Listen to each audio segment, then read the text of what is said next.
My name is Andrea Abate, and I am the Global Director of Clients and Markets at the SR Group. And it is an absolute pleasure to welcome you to Talent as a Value Driver. Over the next hour, we are joined in an exclusive conversation with Kory Kantenga, Head of Economics for the Americas at LinkedIn. Welcome, Kory. Thank you for having me. Delighted. Well, just before I introduce you to Kory more formally, there are a few of you here new to the SR group as well, so thought just to take a moment to introduce ourselves. So the SR Group, we're a global search and recruitment business made up of four specialist consultancies, which you may have heard of. Brewer Morris, focusing on tax, treasury, and finance. Carter Murray, marketing, communications, and sales. Fraser Jones, HR, talent acquisition and reward. And Taylor Root, legal, risk, and compliance. Together, we make up the SR Group, operating across the world for the last 40 plus years. We are delighted to be hosting this webinar together with Kory. So let me tell you all a little bit about Kory. Dr. Kory Kantenga is the head of Economics Americas at LinkedIn's Economic Graph Research Institute. Kory leads the Economic Graph Research Institute's macroeconomics research program. His work focuses on surfacing insights on labor markets and the macroeconomy at large. His areas of expertise include employment and wages, skills and technology, job search and matching, and competition and innovation. His insights and commentary have been featured in Bloomberg, the Financial Times, Fortune, the Globe and Mail, the New York Times, the Wall Street Journal, and the Washington Post. He has appeared on CNBC and Bloomberg, and now, of course, on our webinar. Prior to joining LinkedIn, Kory worked in economic consulting, focusing on antitrust and intellectual property matters, and served as the postdoctoral fellow at the European University Institute. He holds an MSc in economics from the London School of Economics and Political Science and a PhD in economics from the University of Pennsylvania. Kory, an official welcome. That is quite a CV, an incredible amount of credentials. But I want to kick off with probably the most important question. Can you tell us something not on your LinkedIn profile? Of course. I will tell you how I joined LinkedIn 5 years ago. So I got a message on LinkedIn from someone at LinkedIn who was the hiring manager for my current role, and he didn't get a reply. He messaged me once, he messaged me twice, he messaged me three times and didn't get a reply. And then finally he went to my Google site because when you're an economist and you're in academia, you tend to have a Google site where you put your research and your teaching resources. And he found my personal email, reached out to me on my personal email and got a reply there. So, LinkedIn tried to recruit me via LinkedIn and it didn't work. I was on LinkedIn. I used it every now and then, but I wasn't really one of those people who looked at InMail. Of course, now I'm so flooded with InMail, I can't look at it either. So I've come full circle. I can't track my InMail anymore. But I did start to become like a user of LinkedIn, a power user, and I realized how much was there, how much information, how much of a knowledge marketplace LinkedIn is. So for me, working at LinkedIn, it's really great as a labor economist, lots of data, interesting things to do, but also just using it as a platform, becoming an actual user, seeing how much you can get out of it. It's been really exciting for me. That's amazing. Obviously, you know, everyone on this webinar is frantically Googling your Gmail address to get in touch with you after this. You, InMail, Gmail, it's all turning into the same thing at the moment. Your super secret DL email address that is not in the public domain, that's really the one you look at. A You can hundred try to percent. find it. Yeah, nobody put that in the Q&A, please. He is not going to answer it. But really, we are delighted to have you, Kory. And I've been really looking forward to this conversation because, as you said, LinkedIn over the last 2 decades has really surfaced into becoming not just, a platform for job seekers or hirers or thought leadership, but a real, economic graph about supply, demand, talent flows, that really triangulates with, other kind of macro data sources. So I'm really looking forward to your perspectives. And again, everyone on the webinar, as we go through, if you have any questions, please add them to the Q&A as we will be stopping to take your questions for Kory. Cool. So let's jump in at the deep end, shall we? So Kory, in some of your research and commentary, you have described the current labor market as one that is rotating, not retreating. But from where most leaders are sitting, slower hiring, compressed budget, constant noise about AI, it doesn't always feel like a rotation. So tell us, what is LinkedIn data showing that most people in this room are probably misreading right now? When we think about what's going on in the labor market, where do we start? We look at the headlines. What's in the news? Now, what's in the news isn't necessarily fully tied to what's happening in the labor market holistically. There are bits and pieces here and there. You'll hear some news about layoffs. You'll see some new data has been released or something slowing, or we see that hiring is slowing. We're not adding as many jobs. And so you see those headlines. And those headlines paint a picture of the labor market. And that's not always the most accurate picture. If you want the most accurate picture of the labor market, you really have to look at the data. And in fact, we don't even necessarily need to look at hiring or anything of that nature. Just look at what people are actually talking about, not what the headlines are saying we are talking about. So if you look on your LinkedIn feed, you open that up, you're going to see all kinds of conversations from over 1 billion members on LinkedIn. They're talking about how they've been laid off and are looking for an opportunity, or they're worried about recession, or they're advertising about their startup for their new business, or they're looking for a vendor in order to purchase a particular service. You see all these activities on LinkedIn. We see our members view about 2 million updates per minute on LinkedIn globally. So we can just look and see what are folks talking about, and that's information that we track over time. So let me actually just show you that. What are we talking about on LinkedIn at the moment globally? And so I got two lines there. One is layoffs, one's recession. So that top line, layoffs, you can see around 2022, it jumped up because we had interest rates go up in the US and globally across the board. And that slowed things down because what does it mean when interest rates go up? That means the Federal Reserve Bank or central banks around the world, they want to encourage you to put money in the bank rather than spend it. And if the interest rate's raised, you're more likely to want to put money in the bank than spend. That's what they want to encourage folks to do in order to let supply catch up with demand, because during the pandemic, we had a big crisis with supply chains. That led to inflation. And so the federal government wanted to slow things down, encourage us to save rather than spend. And so they raised interest rates, and that's really where the pivotal point in the labor market. Before that, if you were in talent, you remember you couldn't keep people in the door. You get them in the door, they walk right out. You would hire folks, they wouldn't show up the first day. And in these very extreme instances, people would leave after 6 months because there was just so much opportunities because interest rates were dropped to zero after the pandemic. There was a lot of money pumped in the economy. And that was a big reset in 2022. So you start to see discussion of layoffs rise. And that's been rising fairly consistently but since about 2025, it's been relatively flat. Haven't seen much conversation there. We've seen fits and starts of chatter about recession. So you see these kind of spikes up every now and then. So there was a dip up around September when there was a weak jobs report. Anytime there's kind of a little bit of a jobs report that doesn't look great, people freak out. They run to the top of the tower and they ring the bell. And it's often a false alarm. And what we generally see is that there's not really as much chatter about recession. That's probably not the biggest risk. So the worst of it may be over now. Of course, there are always risks. We can talk about what those risks are. There are many, and they are important. But we think about the baseline expectation in terms of what folks expect and how they're making their decisions. We don't really see recession as a big risk on the table. There are certainly lingering concerns. And of course, you see a little bit that black line at the bottom maybe going up a little bit with the latest geopolitical conflict that we're facing.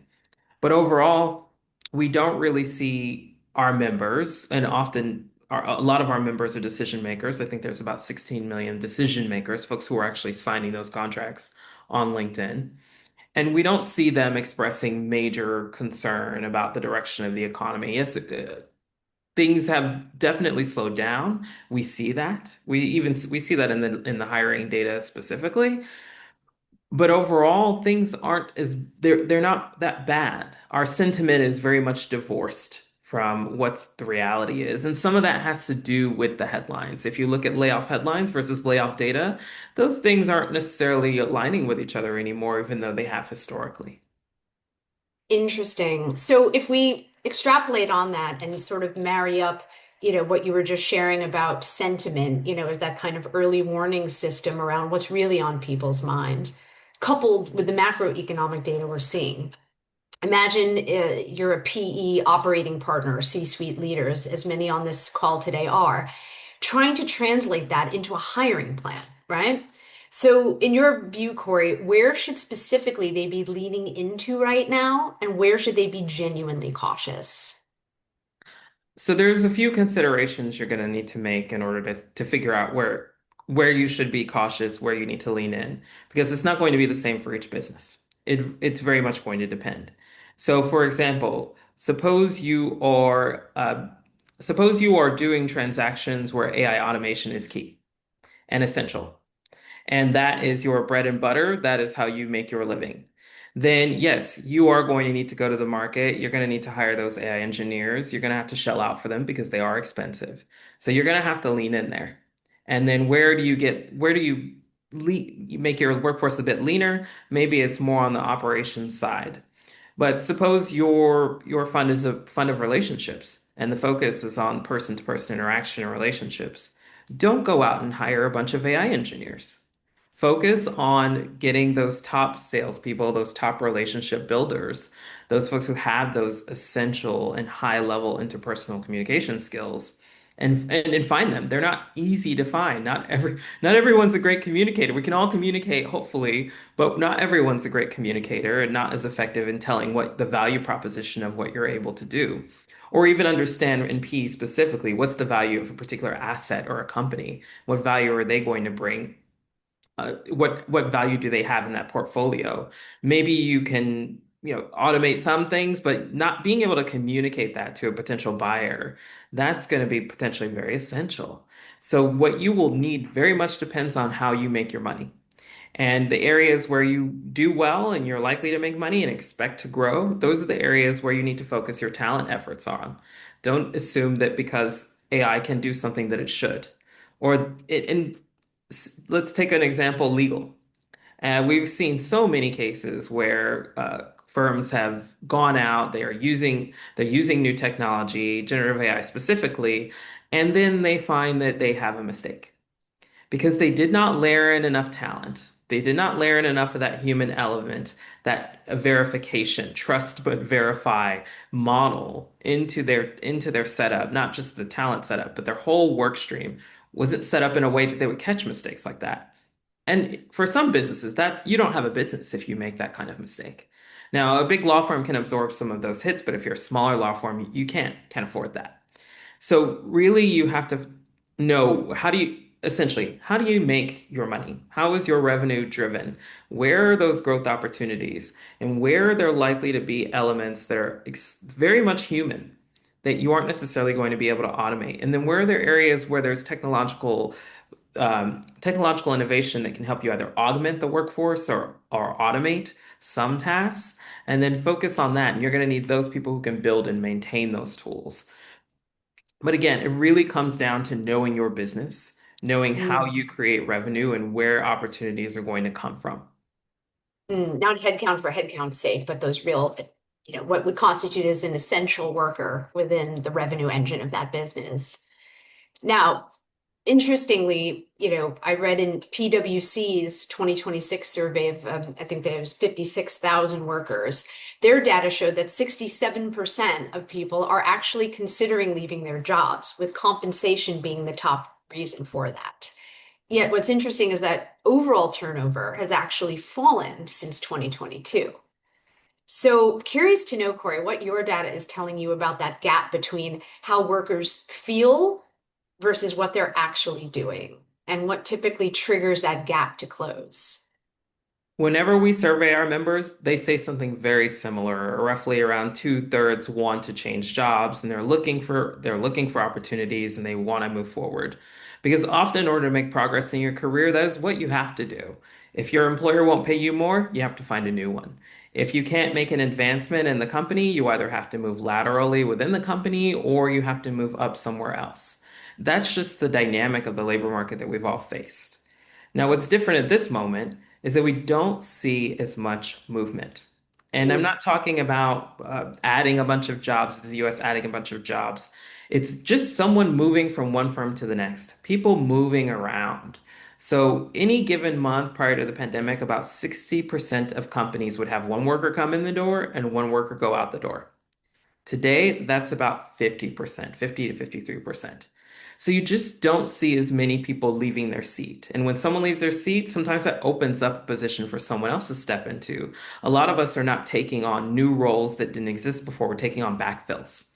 So that lack of backfilling, that lack of churn in the labor market, that movement of workers, that's what's really different right now. That's why things are so slow. That's why workers feel very frustrated, even though they want to look for a new job and they want to find a new job. They're not necessarily able to because a lot of those positions that would have been opened up from people just naturally moving around, they're not opening up at the moment. Mm. And just to follow on from that, Kory, what do you think, or what does the data show is sort of creating that stasis? Or what is the hypothesis as to what might unblock some of that momentum, given the fact that the desire is there of people wanting a new opportunity, but it seems like we're in a bit of a stalemate? There are a couple of things that are contributing to that. First and foremost, this began as soon as interest rates went up. Once interest rates went up, we saw that on LinkedIn, the number of job postings, particularly from SMBs who have to react very quickly because they have to do significant cost control when you are a small business. You have to control your costs. You can't absorb big hits like large businesses, which can go to a bank and get and have collateral to get a massive loan. They can't do that. And so the small business, we saw them turn very quickly, and a lot of the decline in hiring that we saw in the labor market, that happened in maybe 6 months after interest rates went up. So that's even before the release of ChatGPT. So if you want to say it's all AI, okay, good luck explaining everything that happened with AI. So some of it's certainly coming from that interest rate piece, but it's not all of that. Interest rates have come down, but the labor market hasn't started. It's stabilized, but it hasn't recovered. We haven't seen any reacceleration. And a lot of what's weighing on the labor market right now is uncertainty. And Mm. uncertainty is different from risk. You have to keep that in mind. So, risk, I know what it is. I know it can happen. I can price it. Maybe I can buy insurance for it if it's not too expensive. But I have a sense of what the possible outcomes are. Tomorrow, my business could do this. I could do that. I could get purchased right by this, that thing can happen. Uncertainty, I don't know what's going to happen. And if something does happen, I don't know what it means for me. And that leads businesses to go into just a stalemate and they just freeze in place. They just don't make any decisions. You're just holding, waiting to see if you have clarity. US businesses are more agile than most. So they have started to work around a lot of that uncertainty, but elsewhere, businesses, they're just kind of just wait and see what's going to happen in this election, what's going to happen with trade policy, what's going to happen with immigration policy. There's a lot of things that have been up in the air in the last 2 years. And every time we start to think that uncertainty is being resolved, something new rears its head, and we have a regional conflict in the Middle East.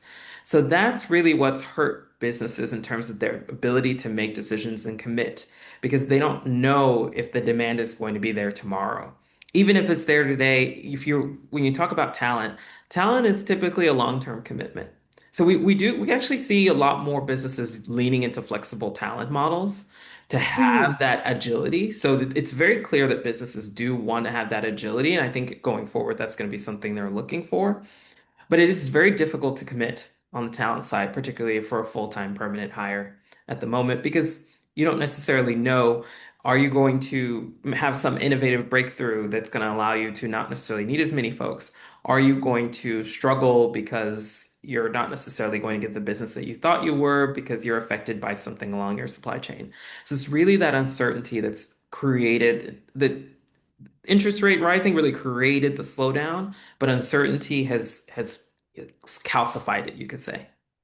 Yeah, that's so interesting. I love that delineation between uncertainty and risk when it comes to things like scenario planning or forecasting, right? So, with that, I'm going to absolutely be a hypocrite by asking you this next question, which is about, you know, planning, specifically picking up on your academic work that's rooted in job searching and matching, how workers and firms actually find each other, besides hunting you down on your Gmail, of course. So again, we know that, per LinkedIn's data, over half of global professionals say they're job hunting this year. And what data has shown, and actually at the SR group, our clients have corroborated that applications per open role have roughly doubled since 2022. The volumes of applicants are extremely high, yet, as you said just now, the job transitions, the musical chairs that kind of create that flow, are at a decade low. So, in the midst of that, coupled with the uncertainty, what should organizations be doing differently to actually connect with the talent that exists? And as you say, that vital talent that they genuinely truly need to drive their business forward. A labor market like this for businesses is a bit of a double-edged sword. On one hand, there's a lot of talent available. As you mentioned, the number of applicants per open role has doubled since 2022 on LinkedIn. The number of applications that each applicant is putting in is about double compared to what it was prior to the pandemic. So there's a lot of talent looking. So there should be opportunities to acquire very good talent. But that's the other side of the sword is that when the labor market is bad, people are worried about moving. And so it Mm, often will take more to convince that top candidate to take that position because when I look at the news, I'm seeing layoff headlines. And I know that if I was the last person in the door, I'm going to be the first person out. So it's not necessarily going to be an easy sell for you to get candidates, the best talent, even though there's very clearly going to be talent on the market. Now, there are certainly opportunities. So you think about financial services, private equity, they're not just competing for talent with each other. They're competing mm, for talent with tech companies who can offer comparable, if not better pay. And that we know that's the number one thing that people care about because that's what's the key to our quality of life when they're looking for jobs. It's always pay and then followed by other things. And so they're competing with those other industries and professional services, legal, accounting, consulting, financial services, tech, media. They're all competing with each other for talent. mm, So tech has started to level out. It's holding pretty steady. It's still slow. Hiring is very slow there, but it's holding steady. Similarly, financial services started to pick up as well. But professional services is still down quite a bit. So mm, that might be a place where that might be a well of which you can draw very good talent. Folks who are coming out and they were the MBAs expecting to go to the Big Four, and the Big Four is not hiring right now, but you have potentially very talented people who may not be thinking about your firm and what you do because that's not what they were that wasn't their career path. So then how do you create brand awareness so that they know that this is an opportunity for them? Because at the end of the day, if you get really talented, really smart people, they can do any role. It's they can acquire those skills. They can learn them on the job. And for many of our jobs, we do learn a lot of skills on the job. So there's certainly opportunity there where there's down market. And then, of course, there's areas where it's very competitive. If you want an AI engineer, you have to pay for it. It's going to be significant. So in some cases, building in-house is going to be very expensive. Buying from a supplier might actually be the cheaper option for now until that talent market settles in a bit and you can afford to build. So you're going to have to look for those little pockets, those opportunities. And even when you can get that top talent, you're going to have to work to convince them. There's not much happening on the comp side. We know that compensation premiums have leveled out. So there's a little bit of a premium when you change jobs, but not much. So it's not necessarily happening on the comp side, but there are going to be other levers that you can pull that you have to think about. 60% of the applications on LinkedIn, they go to remote and hybrid. People do not want to be in mm. the office. They made that very clear. We continue to have this debate about whether we should be in the office or not, but folks who are looking for work know what they want. So understand what are all those different levers you can pull. You may not be able to pull the compensation lever because of the state of your business and the market. It's not necessarily super competitive between employers. And so comp may not be the lever you can pull. but is it Mhm. flexibility? Is it what are the opportunities for upskilling or training or learning? Because people don't take a job just to be there. They take a job because it's going to improve their quality of life over time. So understanding what are those full talent levers that you can pull at the moment, where are those candidates that you can surface that are likely to be good talent, and just knowing Mhm. that in a market like this, you're gonna have to you always have to work hard to get the best talent, even in a down market, because they're gonna be more reserved, more conservative about changing roles when there is that prospect that things might not go well at the company. Yeah, it's kind of creating that stalemate, as you said, companies being a bit more hesitant to hire, people being a bit more hesitant to move. And I was wondering, Kory, if you had any data that you could possibly share just to help us understand a little bit more of what you were just saying about, what people are looking for. So whether you're seeing hiring rates vary either by industry or by job function, just to kind of get a sense as to, again, kind of what the market is saying versus what they're doing. Just curious if we could dig into some of the data, perhaps. Sure. So what we see in terms of so let me just start with what we mean when we say hiring. So every time someone changes their job on LinkedIn, that provides us a signal that they've been hired. And that's information that we can aggregate and track over time to get a sense of how is the pace of hiring evolving. And we can say, well, compared to pre-pandemic, how is it looking? Is it slower? Is it faster? And that tells you something about any aspect of the labor market, or if it's industry or job function or occupation. So all of that information are things that we look at LinkedIn. And so you ask, well, where do we actually see, how do we see things stacking up right now? Where is momentum? So really so hiring is pretty much slow across the board as you would expect because things have slowed down meaningfully. But there's some areas where there's more robustness and some areas where there's a lot more slowdown. So on the job function side, the roles or the kind of the occupations that people do, obviously healthcare is about on pace what it looked like prior to the pandemic. We are getting older, we are living longer, our demand for healthcare services just keeps going up and up and up. And what we are also seeing is business development.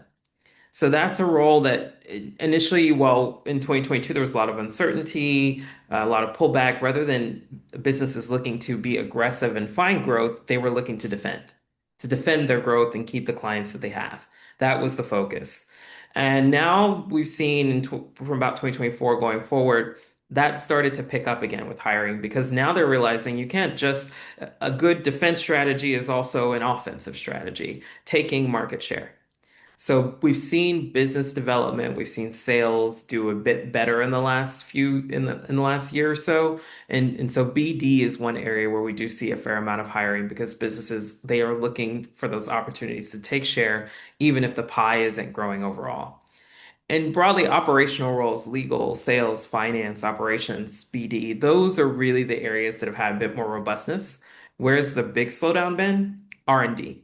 So it's IT, engineers. It's really been that big slowdown in R&D, and a lot of that hiring slowdown came in 2023, and it hasn't recovered. We haven't recovered from that because you could say that tech essentially had a bit of a recession. So there was this idea that tech was immune from business cycles, and then lo and behold, interest rates go up and tech slows down very quickly and very significantly. So not really the case anymore. And a lot of those roles that are getting absorbed, those engineers and IT, a lot of them are tech or tech adjacent. And a lot of those roles that are in professional services, who are they servicing? They're often servicing tech as well. So that whole ecosystem had a big slowdown, and that's why we see this slowdown in R&D. Of course, there are also concerns about, well, maybe it's the anticipation of AI that's holding back some recovery in these R&D roles.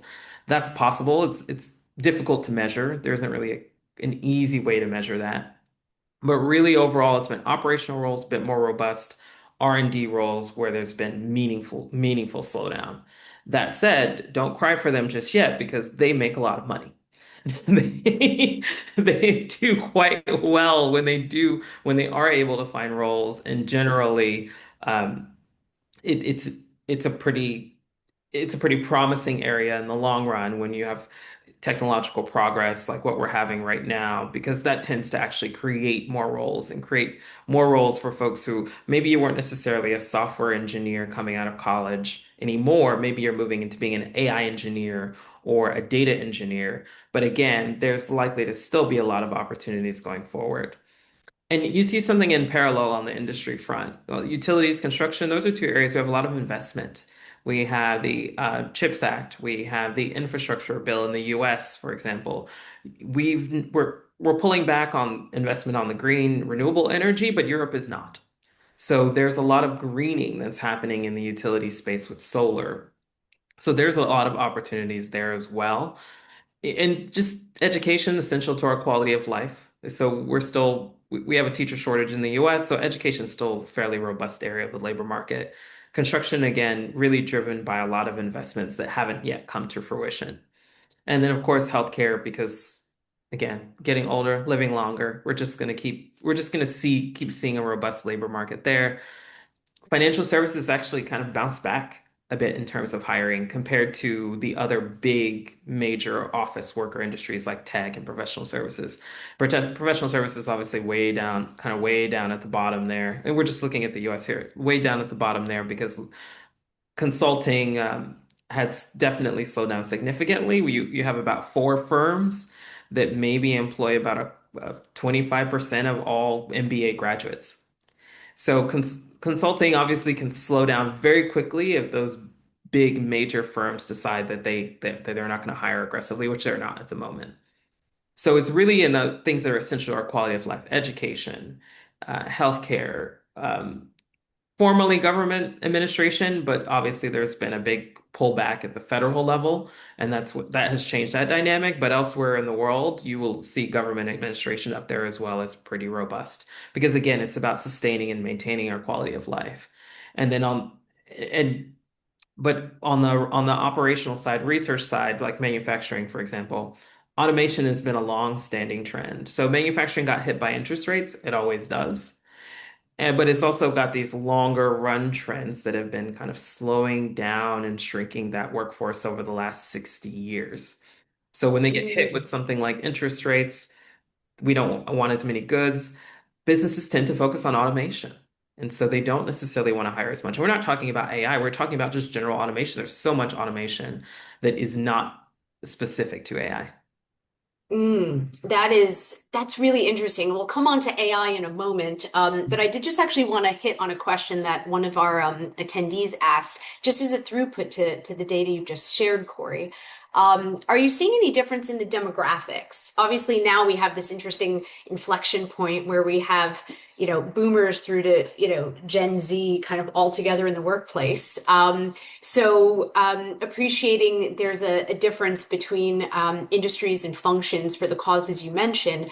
Curious to know if there's an overlay on demographical data as you see, as it pertains to kind of talent flows and burgeoning skill sets.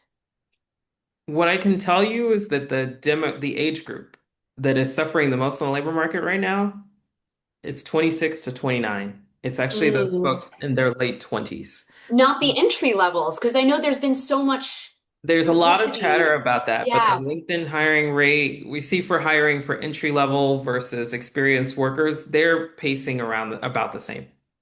And it doesn't really matter whether they're more exposed to AI, less exposed to AI. They're pretty much pacing about the same entry level Mm, and overall hiring. And even folks with bachelor's degrees who are entry level, they're doing a bit better than the overall market, as you would expect.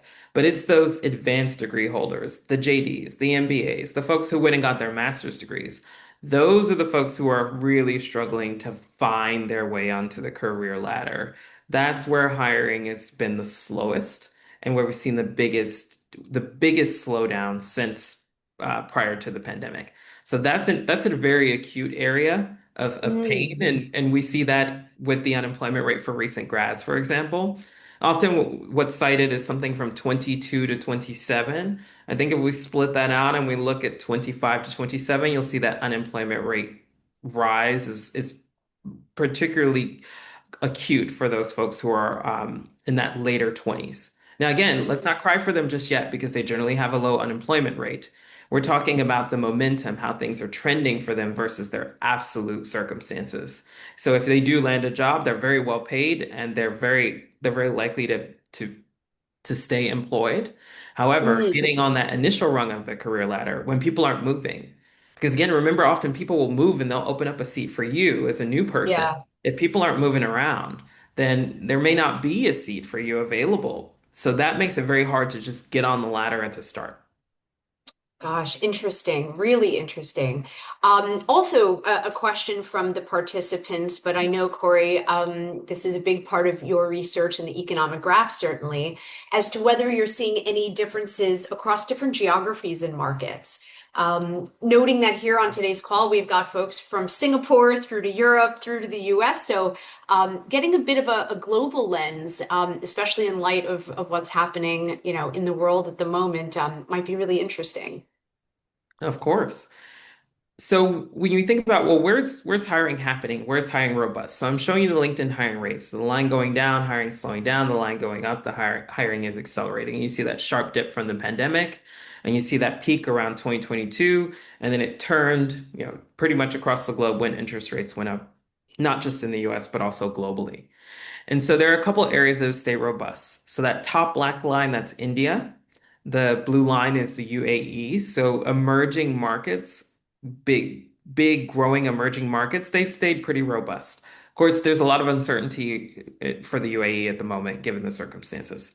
So it's unclear how that will go. But India is still holding pretty steady. They seem to have leveled out around 2024, and they're just going along at a much faster pace than what we've seen historically. So that's a really robust talent market. It's robust, particularly for entry-level workers who are trying to get on the career ladder. And so emerging markets are quite robust, and everywhere else is sort of slowed down. So that black line there, that's the US, you can see sitting about 20% below pre-pandemic pace. And you see that similarly, Europe has slowed down. Europe was a bit more, has been a bit more robust, but has recently been slowing down quite aggressively. So at the bottom there, you see France, you see Netherlands, they've had a more aggressive slowdown. And then you can also see Brazil, that green line there. That's we start to see LATAM actually, or Latin America, slow down more over the last few months. So that those labor markets are what we would call tight, meaning that unemployment is relatively low. Employers are having to compete for talent, but they're now slowing down quite rapidly. And some of that has to do with uncertainty building around trade policy. So, for example, for Mexico, a lot of their growth depends on what goes on with the USMCA agreement, which is still subject to renegotiation this year. Canada, for example, as well, also subject to that one specific trade deal. So you've got two major economies in the Western Hemisphere that depend on one trade deal with three countries, and that can really shape their fortunes. And so there's uncertainty there that has slowed down the labor market as well. So globally, in Latin America, things are slowing, but they're slowing from a good place. So maybe there's obviously more room to fall. A somewhat similar story in Europe, though increasingly concerning, given that there's not much growth. The growth prospects there are not as promising as in Latin America. The US is chugging along. We're still hitting that 2 to 3% growth, but our labor market is pretty low momentum. It's relatively stalled. So we're keeping unemployment low. We're adding just enough jobs, but not really doing a lot there. And then APAC, depending on where you are, so Singapore has been slowing down, similar to how the US, Canada, Australia are all slowing down. But if you're in India, still a very robust market. Interesting. So, if you were to kind of judge the data, kind of overlay, and we see the last few years of data in front of us here, um, what would you say are the trends for long-term declines rather than just the flattening of different peaks and troughs? So when we think long term, and when we say long term, we're taking 20 years, 50 years. What really matters and what's going to change things and shape things around?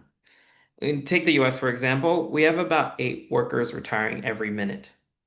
That demographic shift, and it's not just the US, it's Canada, it's a lot of countries in Europe. That demographic shift, I think, is going to be more meaningful than anything that has to do with AI. Maybe AI is the bridge that we need in order to manage the fact that we're going to have a shrinking workforce in a lot of advanced economies. And without a growing workforce, you don't just lose labor. You're not just constrained in what you can produce, so growth is slower. You also lose ideas, innovation, Mm. productivity. So you're not just looking at a slowdown that's just, oh, we don't have as many people working, so we can't make as much stuff. It's a much broader impact there. So we're going to see slowdown on the demographic side in a lot of advanced economies. That is going to be a big constraint to the labor market and also to growth. And if you think that you're facing very expensive talent right now, imagine when there isn't any to buy, how expensive it will become. So that I think is really when you think long-term workforce planning. I Mm. meet with a lot of different folks who are working in talent. Often that seems to be the key piece that's missing. There's a lot of focus on AI, a lot of focus on change management, not so much thinking about down the road of 10, 20 years. So of course, for a lot of folks who are working in those positions who are decision makers, they think, well, I won't be in the labor force in 20 years. Yeah. Fair Yeah. enough, fair enough. But that's the difference between management and leadership. With management, you just deal with the problem that's what's in front of you. When you lead, you look down the road and anticipate the problems that are to come along and how to navigate them effectively. I love that, Corey, and it makes you think, in terms of that kind of skills piece. People talk so much about, and you mentioned that, 26 to 29-year-old and what skills do you need coming into the workforce. But then, of course, you have a generation of people already in leadership or leadership minus one positions, right? Think your CFOs, general counsel, CHROs, and, their leadership teams. And we would be doing a disservice, and it would be impossible not to bring up the talk about AI, where AI is creating an existential threat for leaders at the moment, because, if you're a C-suite or C-suite minus one, historically the edge has been your domain expertise and your judgment rather than technical knowledge. But now it seems to be an arms race to saying who could become the most proficient on AI. So I'd be curious if we look at the more senior end of the market in that kind of leadership decision maker role. What does that skills investment conversation really look like right now? So what should leaders really be doubling down on, and where are you seeing those blind spots? So in a world where AI is very prominent, very prolific, what is really left that's essential? What is the most precious resource that we have? It's trust. We're in a world where you don't know if the other person on the side of the screen from you is real, or they can, create an avatar and impersonate you and create a whole fake identity of you. Wait, that's Trust? not what's happening right now, No, right? I'm very real. I'm the realist. We assure you, everyone, this is 100% happening in real time. But you can imagine, Yeah, just the thought of it. Just think about that. yeah. The thought of that is it tells you that trust is really a precious resource. So for leadership, you think about, well, what do I need? What skills do I need to focus on? What do I need to build? How do you build trust? How do you sustain those human relationships in all of your business affairs? Because in a lot of cases, we do a lot of business is as a very advanced in very advanced economies, advanced societies, even places that are not as industrialized. There's a lot of commerce and a lot of exchanges. So Mm. everything is often it's transactional. When you are doing a deal, it comes down to, can I get the CFO to sign off? Can we meet, are we actually going to meet these numbers? What's the ROI of the deal? Is there going to be enough in order to get this through the line? And did I get the right stakeholders involved? And was everyone who needed to approve, did they get their piece of the pie that incentivized them to sign off on the deal? Becomes very transactional because the volume is just so high amongst us and the amount of transactions we do every day. But when you can make that very expedient with AI, when AI can do all of these clearances, all the due diligence, all of these things that we would normally be doing transactionally with each other, it really is that human trust element that's left. That's the essential skill set. And the people who don't have that skill set, those are the most exposed. We've all worked with Mm. people who are really great technically and terrible in person. They they can't communicate their ideas. They don't know how to interact with their colleagues. They can't get along with their colleagues. They don't build trust with the team. We've all worked with those people. Don't say you haven't. We all have. who are really great with particular aspect, but that on that side, the trust side, the team building, the leadership, communication, all of those what we call soft skills. I don't know why we still call them soft skills because they're going to I be know, they're hard. just skills. They're Yeah. just skills, and they're going to be hard skills real soon if we move forward with not needing to do as much technical work, then Mm, that's really what's exposed. And so if you're leading a company, that's what's going to differentiate you. that's interesting. So it's as you move from functional sort of employee into leadership, moving away from your sort of subject matter expertise into that kind of human centric. It sounds like AI almost doesn't create that existential threat because those are not the skills that are actually at risk, correct? At the moment, no. I don't know. Have you had a conversation with a chatbot? I kind of, at least the way that I work with it, I tell it what I want it to do, and then if it doesn't do what I want, I'm not very nice with it. I'm just like, no, that's completely wrong. So I don't think it's helping me Well, you build don't a have to be, or you're wasting value. exactly. Somebody, I forgot what the stat was about, like how many gallons of water are equivalent to the energy wasted by saying thank you or please to the Exactly. chatbot. Um, but actually, you make a really interesting point that it's less about this role is going to get replaced by AI, which might be, let's say there's a customer service agent, now you have your customer service bot. But, the real as McKinsey describes it as that redesign of entire workflows with people, technology, and automation kind of working together. Um, in your research as well, kind of talking about that rotation versus that retreat. So, is it possible that we're looking at it in too binary a fashion? Will this role be a human role or an AI role? But I'd love to understand your perspectives and what your research and data have shown about that. Evolution in terms of the genuine restructure of the future of work as opposed to just bolting on tools for the way we already work. The reality today is that most of us who are working, we're doing pretty similar to what we were doing in the last 5 years. So work has changed significantly and it's changed a lot in the last 5 years, but in some ways it has, and in some ways it hasn't. And that's the part that's a little confusing, is that Mm. yes, the tasks that I have to do are the same. How I am doing them may be different because maybe I can use a tool that I didn't have before, but the tasks themselves are generally steady. Yeah. But what we're talking about here is not just that you're doing the tasks that you have to do already differently. Is that what you have to do might be different in 5 years' time. Mm. It's not just that, oh, I can do it. I can use a chatbot. I can use this. I can use that tool. Or I have this new program. And so I do the work much faster. It's what do I actually need to be doing in 5 years' time? And that's the part we don't know. Mm. And we've mapped out what's possible on LinkedIn. For example, we can look at the skills that people have in their occupations, which skills can new technology take on, but that doesn't mean it's going to take them on because that's the decision. And that depends on the costs and benefits of using the technology. Maybe a chatbot can do something perfectly, but if it's prohibitively expensive, Yeah. or a person is still really cheap, not maybe not necessarily working in the US, but working somewhere else, really cheap, you're going to go for the Mm. cheaper option. And if that gets you 99% of the way, you don't necessarily need that additional 1% depending on what you're doing. Now, if you're in law, please get the 100%. But or if you're in something that affects our water supply or our quality of life, please make sure you get the 100%. But not every job needs to have that 100% hit rate. And so it may still be cheaper to have a person.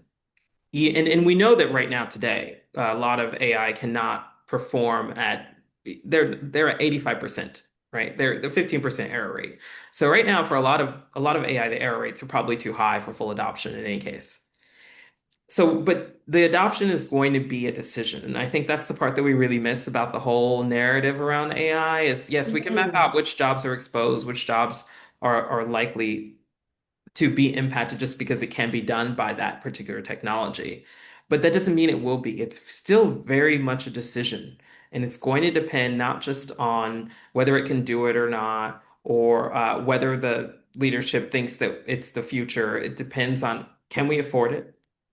Is it actually going to deliver? What's the error rate going to be? And by the way, what is the market? Is there actually demand? So suppose we do something, we get a bunch of productivity gains, we produce a lot more. Are there going to be people on the other side to buy it? Because if Yeah. not, really, did we really need to go there and do all of that if there wasn't anyone on the other side? Because all you're doing when you create excess goods, you are lowering the price on the market. And so your margins may be better if you don't produce quite as much. So the economics matter. They very much matter for AI. I think we've sort of skipped way past the economics of it and jumped to the Mm. to say, oh, this job is going to replace, this job is not going to be replaced, this job is this, and this job is that. It's the economics is going to have a lot to say about what happens to who and when. That's so interesting. Yeah, it's almost as if we've launched into the world of AI about the art of the possible, as opposed to, as you say, looking at the basic flow of supply and demand. You mentioned about AI adoption, which I think is really interesting because I know that's something everybody struggles with. It's sort of top of mind. There's a lot of chatter about that sort of thing. But from where you're sitting, I guess from the perspective of LinkedIn's economic graph and the conversations you've been having in the general economic outlook, are you seeing an alignment or a disconnect between the rise of either AI as a skill or AI as a focus versus the actual adoption?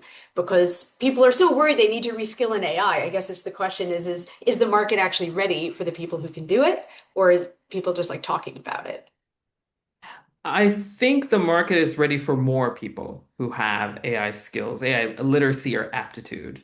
So if we Mm, look overall across LinkedIn, only about 3% of members are AI skilled, and that's including technical, but also aptitude in terms of their self-reported skill usage. And we do self-reported on LinkedIn. Of course, there's a punishment to lying about your skills to a potential well, all employer. someone needs to do is give you a task in your job, and then you're busted. There Yes. you go. So there's certainly a punishment there. So don't dismiss self-reported data out of hand.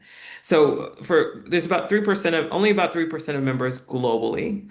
Now, if we think, well, what percentage of job postings, say in the US, so we don't have a large percentage of members, but the percentage of job postings that require some AI technical knowledge or AI aptitude, that's a little bit more robust. That's somewhere around 2%.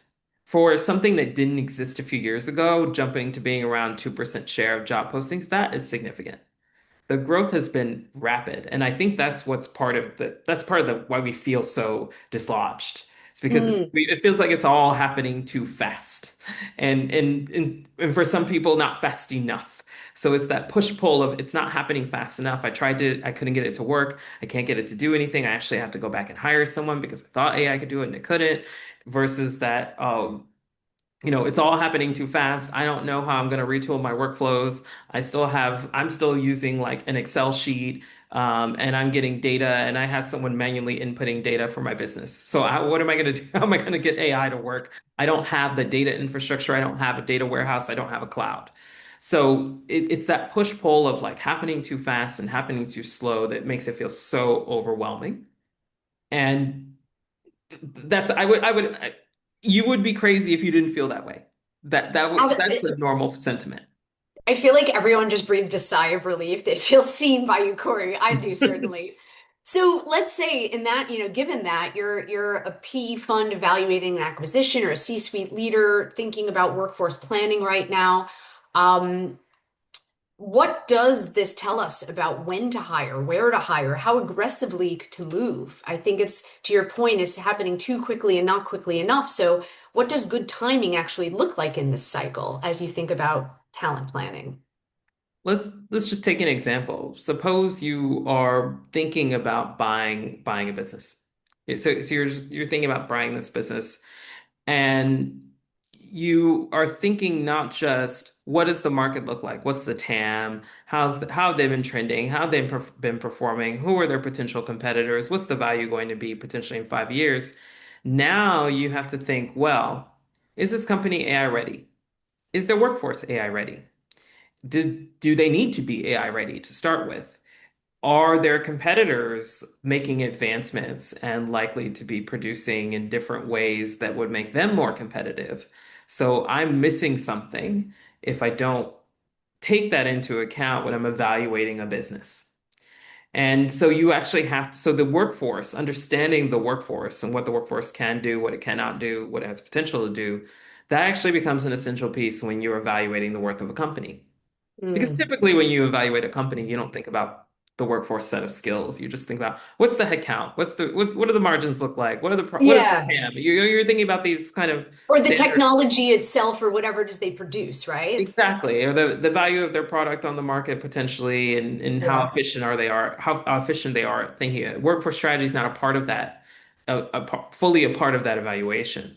So in a world where AI becomes meaningful and significant, meaning whatever it's specific to the business, not every business needs it. Then workforce strategy and becomes a part of that decision and that evaluation. And so it's understanding when is workforce strategy going to be critical to what you're doing. It, it- in some cases, it's likely to be very critical because again, if it requires you needing to have a workforce that can be AI fluent in order to be competitive in the market where you have a lot of competitors who are adopting it, they're seeing significant productivity gains. You need to be able to keep up with your level of production. And then there may be other areas that are more insulated, say healthcare, for example.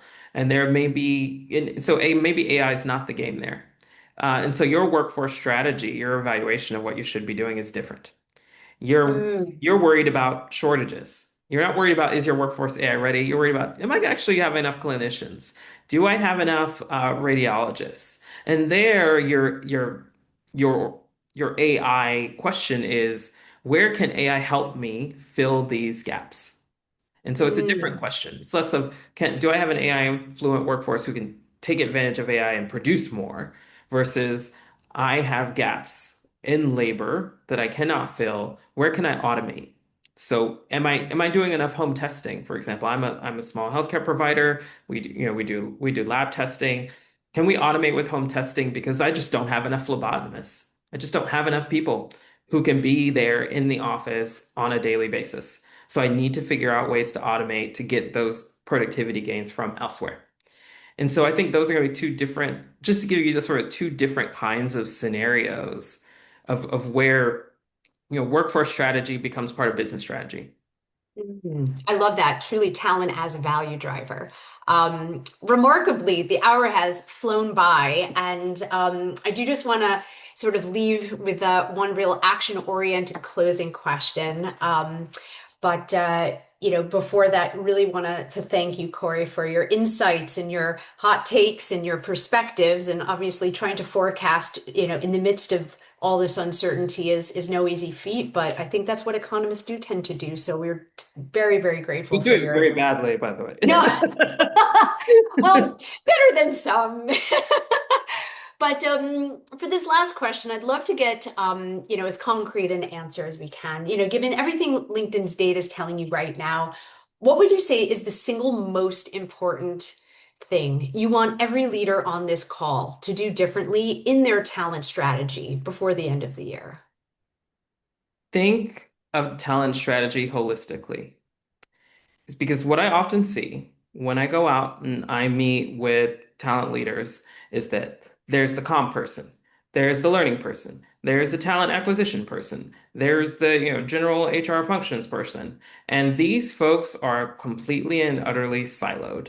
When you're thinking about how do you develop your internal talent, there's not a conversation happening with talent acquisition. It needs to be a holistic process, a holistic decision making, a holistic strategy. If you were thinking about, oh, how many entry-level workers, how many workers do we need in our incoming class? But you're not thinking at the same time about how many folks are going to be leaving the workforce in the next five Mm, years. And will you be in a position to be able to fill those middle seats with the pipeline that you're creating today? You're not thinking holistically, you really are missing the boat there.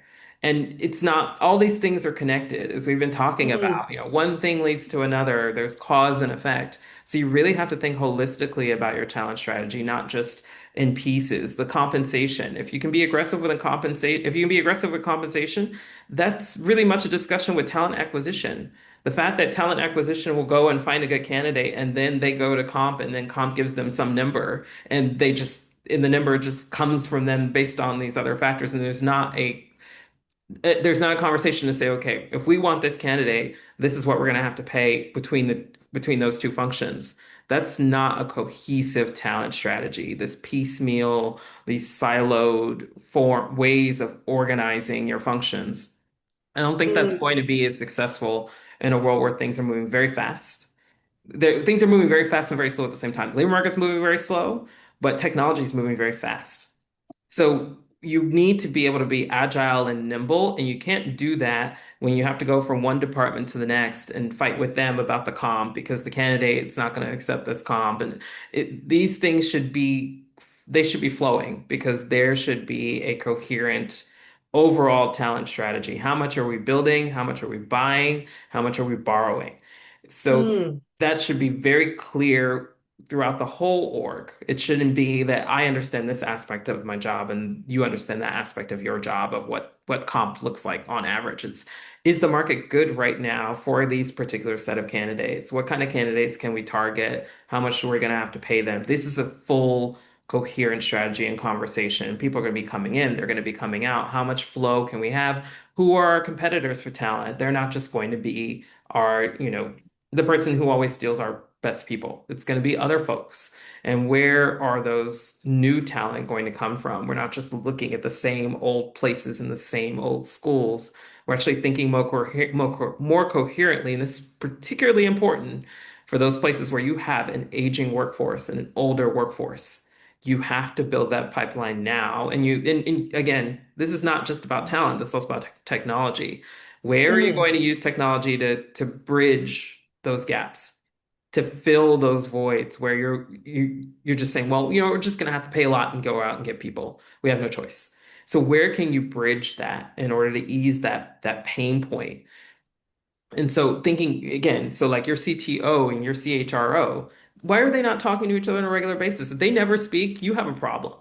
They should be Yeah. speaking to each other regularly. The people who are doing the building the internal tools should be speaking to the people who are doing learning and development. Learning and development should be speaking regularly and coordinating and strategizing with talent acquisition. These silos are not going to, I don't think they're going to be the future of successful companies. I think those companies that have broken down these silos and are much more fluid with their talent Mm. strategy that they can pivot from having contractual workers to full-time workers to building internal talent and having that pipeline. I think those companies that do that more fluidly are likely to be more successful, and it's not going to cost them as much in the I long term. love that. So instead of talent as a value driver, really talent ecosystem becomes Yeah. that value driver. Well, with that, I really do just want to thank you on behalf of the SR group and all of today's attendees, Kory, for your insight, your perspective, this really engaging conversation, which went very quickly, but hopefully everyone on the webinar and folks who might be watching it after the fact have gotten a lot on it. Um, we will be sharing the information that Kory shared today in follow-up. And if anybody would like to have a deeper conversation about your talent strategies or trends in the markets, please feel free to reach out to me and we can have a follow-up. That just leaves me to say thank you again, Kory. Appreciate the time and thanks to all of you for tuning in. Really, really appreciate it and have a wonderful rest of your days wherever you are in the world.